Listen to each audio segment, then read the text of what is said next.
1776, they say, Jake, blessings to you and your family. Thank you, man. God bless you and your family.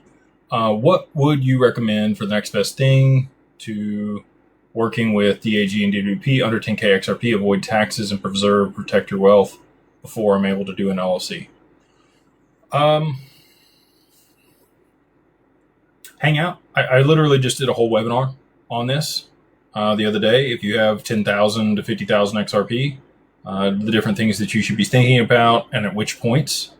This person says no tax on XRP, right?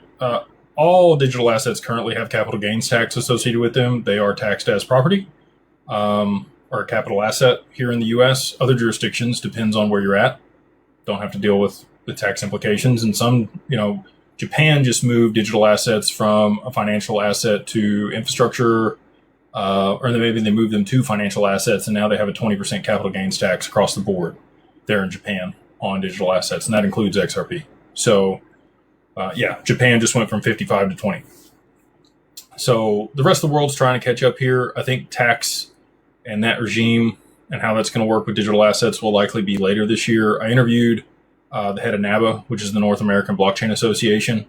He was on the channel a little while back, and privately we talked about things that would come up after the Clarity Act, and both insurance and tax were kind of further out in 2026 here. If we don't get the Clarity Act passed early in 2026 or midpoint in 2026, those probably get pushed into early 27 when they're going to be finalizing those things around digital assets.